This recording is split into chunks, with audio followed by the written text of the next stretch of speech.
कैसे कार में पानी की बोतल छोड़ देना आपकी जान ले सकता है। ज्यादा लिखना आपके लिए कितना खतरनाक है ये जान के आप चौंक जाओगे। और कहीं पे आग लगती है तो आप वहाँ पानी डालते हो, लेकिन ऐसा करने से आप अपने ही पैरों पर कुल्हाड़ी मार रहे हो। आज मैं आपको ऐसी गलतियां बताऊंगा जो कि आप रोजाना करते हो और वो आपकी जान ले सकती हैं और ये आपको पता भी नहीं। तो वीडियो के एंड तक बने रहिए। नंबर 8, बहुत से लोग अपनी छींक को कंट्रोल करते हैं, लेकिन ये भी हार्मफुल है। ये बात सच है कि आपको ओपनली कभी नहीं छींकना चाहिए, इसलिए आपको एक रुमाल जरूर रखना चाहिए, क्योंकि छींक को कंट्रोल करने से आपकी बॉडी बहुत दिक्कत में आ सकती है। हमें छींक इसलिए आती है क्योंकि कुछ डस्ट या फिर कोई हार्मफुल पार्टिकल हमारी नाक में जाने की कोशिश करता है और छींक उन्हें बाहर निकालती है। इसीलिए आपको हमेशा छींक करनी चाहिए और छींक को गलत तरीके से रोकने से आपके ब्लड प्रेशर में बहुत नुकसान पहुंच सकता है। नंबर 7, रात को सोने के वक्त फोन को बिल्कुल भी यूज नहीं करना चाहिए, क्योंकि आपके फोन में ये जो ब्लू लाइट आती है उसकी वजह से हमारे दिमाग में एक केमिकल की कमी हो जाती है और यही केमिकल हमें रात में नींद लाने में मदद करता है। और अगर इसी की ही कमी हो गई तो आपको बहुत तकलीफ होगी। और ज्यादा फोन यूज करने से आपको फेक रिंग नाम की एक बीमारी भी हो सकती है, जिसमें हमें ऐसा लगता है जैसे कि हमारे फोन की रिंगटोन बज रही है, जबकि रियल में ऐसा कुछ भी नहीं होता। नंबर 6, जब भी हम स्कूटी यूज करते हैं और जगह नहीं होती तो छोटे बच्चों को बीच में बिठा दिया जाता है, जो कि शॉपिंग बैग रखने के लिए होता है।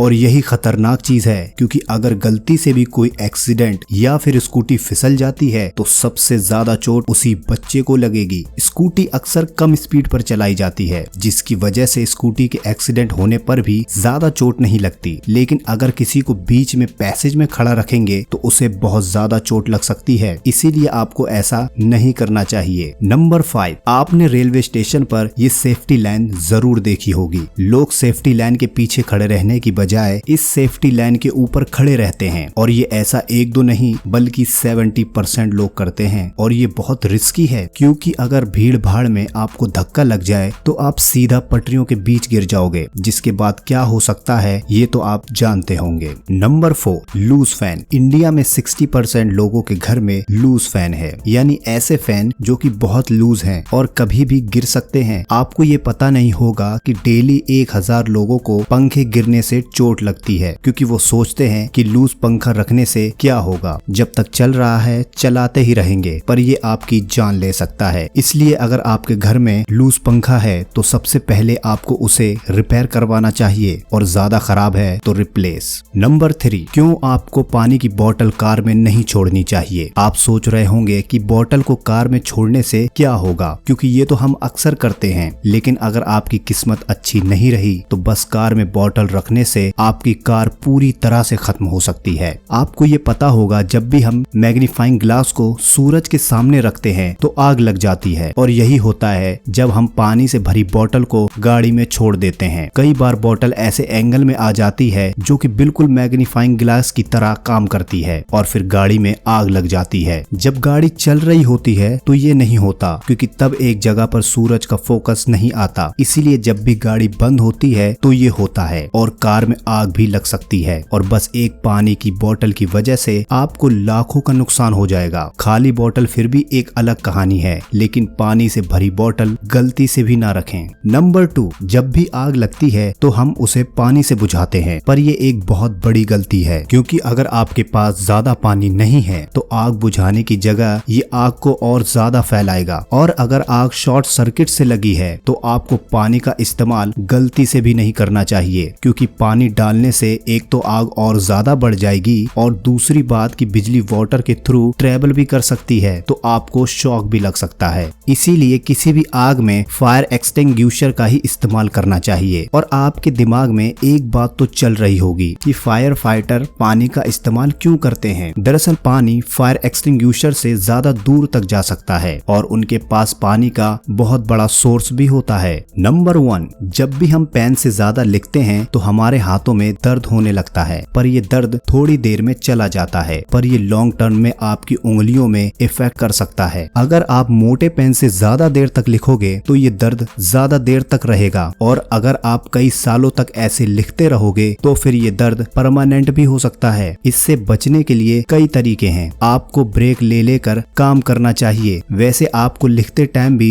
थोड़े थोड़े टाइम के बाद ब्रेक्स लेना चाहिए ताकि आपकी उंगली में ज्यादा पेन ना हो और उल्टा आप ज्यादा अच्छे से लिख पाओगे। और आपको हमेशा स्मूथ ग्लाइडिंग पेन का इस्तेमाल करना चाहिए। तो ये थी कुछ ऐसी गलतियां जो कि हम रोजाना करते हैं। तो आज के बाद जितना हो सके उतना अवॉइड करने की कोशिश करना, क्योंकि हमारी सेफ्टी हमारे हाथों में है। ऐसे ही अमेजिंग और हेल्पफुल वीडियोस के लिए हमारे चैनल को सब्सक्राइब कर लो, क्योंकि मैं आपके लिए ऐसे ही हेल्पफुल और अमेजिंग वीडियोस लाता रहता हूँ। तब तक के लिए अपना ख्याल रखिएगा। मिलते हैं अगले वीडियो में।